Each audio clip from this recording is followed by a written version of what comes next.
तो कहने का अभिप्राय ये कि वो उन्होंने तोड़ दिया, कोई 10-12 दिन की बात है। अब उनका भी फोन आया था कल रात को, वो बता रहे थे कि मेरे इस जो सीरीज में 4 मकान थे, 2 मकान बिक गए हैं, एक वो पर्टिकुलर वो बिक गया, एक और बिक गया। तो जैसे कोई पर्टिकुलर डिफेक्ट है, कांटा लगा हुआ है, एकदम उन्होंने निकाल दिया तो इमीडिएट इफेक्ट होता है ना। फिर लोग कहते हैं कि कितना टाइम लगेगा, आपकी बात चलो मान भी लेते हैं। तो उसके अंदर जैसे पानी इमीडिएटली पीते ही हमारे को लाभ होता है, कांटा एकदम निकालने से ही आराम होता है, तो वास्तु और ज्योतिष के जो उपाय हैं करने से, जो प्रॉब्लम है दूर करने से इमीडिएट आराम होता है। तो समझने में 2-3-4 दिन लग सकते हैं, लेकिन आराम इमीडिएटली होगा। तो नेचर की चीज है ना, आपने खिड़की बंद कर रखी है, आपको गर्मी लग रही है, खोल दीजिए, हवा आ जाएगी, इमीडिएट आ जाएगी। आप ठंड में है, एसी आपने ऑन कर दिया हीट वाला, तो आप नेचुरली गर्मी आ जाएगी, इमीडिएटली आ जाएगी। हो सकता है आपको महसूस करने में कुछ समय लगे। तो कहने का अभिप्राय जो है हमारा, जब भी जीवन में कोई समस्या है, हमारा मेन जो सबमिशन ये रहता है हर जगह पे कि आप, कई लोग मिलते हैं वो कहते हैं भाग्य सर्वोपरि है, वास्तु कुछ नहीं होता।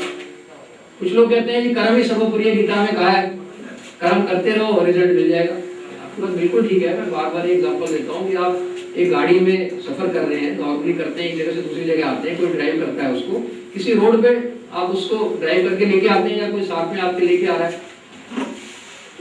ड्राइविंग तो इम्पोर्टेंट है ही, कर्म तो इम्पोर्टेंट है ही। बहुत अच्छी ड्राइविंग होगी, बहुत आपकी गाड़ी होगी, बहुत अच्छे रोड होगी, लेकिन आप चाबी लगाओगे तो चलेगी कैसे? कर्म तो बहुत अच्छा है, बहुत इंपॉर्टेंट है, उसके बिना कुछ नहीं हो सकता। लेकिन गाड़ी की कंडीशन भी इंपॉर्टेंट। गाड़ी के शौकर बैठे होंगे, कमानी आपकी रिप्लेसमेंट मांग रही होगी, तो नेचुरली इंजन ओवरऑलिंग की जरूरत होगी, तो नेचुरली चलने में आपको तकलीफ होगी, परेशानी होगी। यदि गाड़ी भी अच्छी है, ड्राइविंग भी अच्छी कर रहे हैं, लेकिन रोड टूटी हुई है, तो भी आप कहीं झटका लग के रुक सकते हैं, एक्सीडेंट टूट सकता है, जर्नी आपकी स्टॉप होगी। तो जैसे स्मूथ जर्नी के लिए कम से कम 3 फैक्टर बड़े इंपॉर्टेंट है। गाड़ी की कंडीशन क्या है, ड्राइविंग स्किल क्या है आपकी, और रोड की कंडीशन क्या है। इसी तरह जो जीवन का सफर है हमारा, उसमें भी सुख शांति प्राप्त करने के लिए, हेल्थ प्राप्त करने के लिए, रिलेशनशिप बनाने के लिए हमारे को कम से कम भाग्य, हमारे कर्म और हमारी सराउंडिंग, 3 फैक्टर जरूर इफेक्ट करते हैं। ये सराउंडिंग जो है, इसी का नाम वास्तु है, इसी का नाम है शुद्धि। इसी को इम्प्रूव करने की बात करते हैं। और कितना % किसको क्रेडिट दिया जाए, ये डिबेट में पढ़ने की जरूरत नहीं है। मैं कई बार एग्जांपल दिया है कि हमारे साथ एक, हमारे टाइम में हायर सेकेंडरी होती थी, तो 69.7 मार्क्स थे। मिस्टर खत्री हमारे साथ पढ़ते थे, वो दिल्ली कॉलेज ऑफ इंजीनियरिंग में अप्लाई नहीं कर पाए क्योंकि 60% 59.7 के मार्क्स थे, तो 60% से कम अप्लाई नहीं कर सकता डीसी में। तो आज वो कुरुक्षेत्र यूनिवर्सिटी के इंजीनियर है, अब डीसी के इंजीनियर है, दोनों में काफी फर्क है, 1% का भी फर्क नहीं था मार्क्स में। तो मेरी सबमिशन है कि आपका पानी जो है ना, उबालने को रख दिया आपने, 99 डिग्री सेंटीग्रेड में उबलता रहे, 10 साल उबलता रहे, उससे स्टीम तो बनेगी नहीं। जरा से पुश लगाते हैं, जरा सी हीट बढ़ाते हैं, जरा सा ऑयल बढ़ाते हैं, जरा सी लकड़ी डालते हैं, तो क्या होता है उसके अंदर, वो 100 डिग्री पे पहुंच जाता है पानी, उससे स्टीम बन जाती है, स्टीम से इंजन चलता है, लाखों आदमी, हजारों आदमी एक जगह दूसरी जगह पहुंच जाते हैं।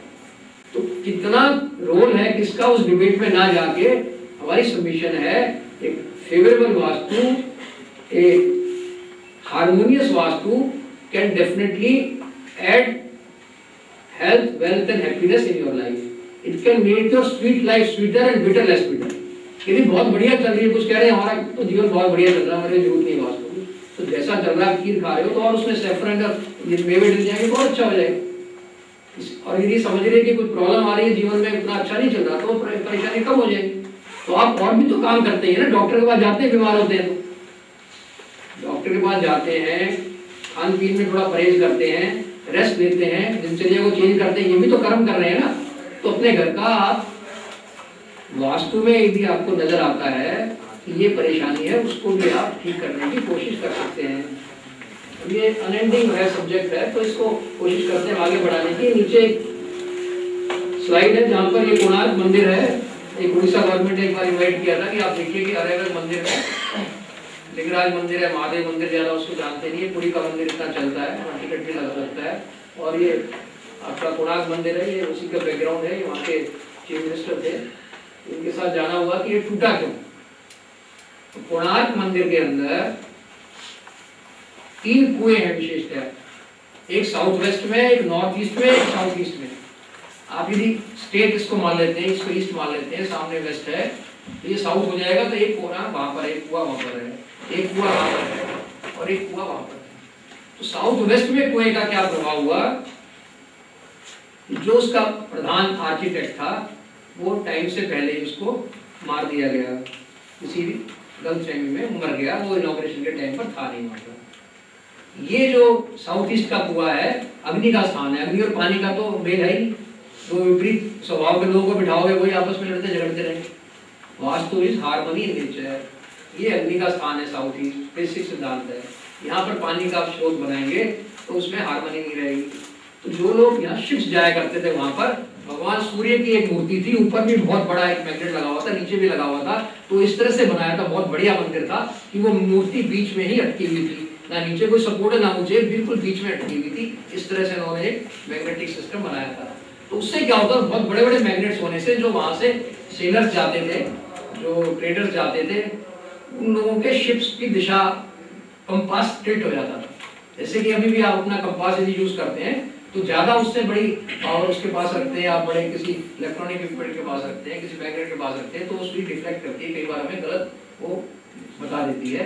तो वो उससे परेशान हो जाते थे, उसके कारण उनका रास्ता भटक जाते थे। उनमें से एक ने आके उसको तोड़ दिया सारे को, वो साउथ ईस्ट के कारण हुआ। लेकिन अभी भी वहां पर फाइनेंशियल प्रॉस्पेरिटी है, क्योंकि टिकट लगा हुआ है, लोग आते हैं देखने के लिए और हजारों लोग आते हैं, तो पैसे की कमी नहीं है। वो नॉर्थ ईस्ट में जो हुआ है उसके कारण है। कई लोग कहते हैं कि जो हमारे साउथ वेस्ट में अंडरग्राउंड टैंक है, बोरिंग है, तो नॉर्थ ईस्ट में उससे गहरा टैंक बना देते हैं, दूर हो जाएगा क्या प्रॉब्लम? उसका अलग इफेक्ट आएगा, इसका अलग इफेक्ट आएगा। उस इसके कारण उसका इफेक्ट खत्म नहीं हुआ, ये अपना अलग दे रहा है। नॉर्थ ईस्ट का मतलब पानी, नॉर्थ ईस्ट में पानी का मूवमेंट होगा तो फाइनेंशियल प्रॉस्पेरिटी होगी, तो वो है वहां पर। जैसे आप इधर देखते हैं अपने अमृतसर में गोल्डन टेम्पल में, आप देखेंगे वहां पर क्या है, गोल्ड है उस मंदिर के अंदर, वहां पर क्या है, पानी है, वहां पर लाइट्स है, वहां पर स्पिरिचुअलिज्म है। लास्ट बात को ना भी माने, मान लो किसी मुस्लिम या क्रिश्चियन से बात कर रहे हैं, पर तीन चीजें तो है ना बेसिक नेचर की। तो ये वहां पर होने से बहुत प्रॉस्परस हमारे नॉर्थ इंडिया का वो मंदिर है।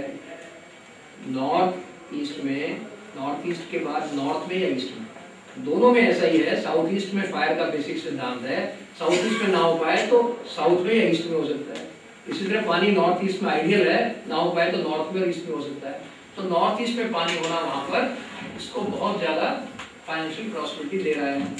तिरुपति भगवान का मंदिर है, साउथ वेस्ट में पहाड़ है, ईस्ट से उसकी एंट्री है, और नॉर्थ में वहां पर एक अंडरग्राउंड टैंक है बहुत बड़ा। तो वहां पर जाते हैं, बाहर एक लटका होता है, लोग वहां जाते हैं, अपने गहरे घड़ियां वड़ियां सब उसमें डाल देते हैं। वैसे भी टिकट भी है और बहुत प्रॉस्परस जगह, आपको पता ही, करोड़ों रुपए उनका वो है। तो इसमें आगे चलते हैं, ये अपने आईफास के कार्य को आगे बढ़ाने के लिए हमारे बुद्ध साहब की बहुत इच्छा थी कि किसी यूनिवर्सिटी से इसको हम एफिलिएट करें। यूनिवर्सिटी से कोशिश भी करी, वो उनका प्रॉब्लम हो गई।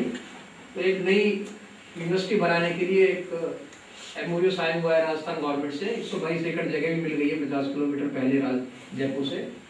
500 करोड़ का प्रोजेक्ट है, तो वो भी अभी जल्दी ही उसका नई गवर्नमेंट आ गई है, तो कार्य आगे बढ़ेगा, सब लोगों को उससे लाभ होगा। ये हमारे जयपुरिया जी को 2-3 जगह ये पुरानी ज्योतिष विधा को, ये हमारे जापान एम्बेसी में इन्होंने बामिस्ट्री का और एस्ट्रोलॉजी का किया था, कोर्स किया था, वहाँ पर दे रही है, बुके दे रही है, रविशंकर जी ने सम्मानित किया था। तो ये सब लोग कोशिश हम यही कर रहे हैं कि ज्योतिष और वास्तु को आगे बढ़ाया जाए।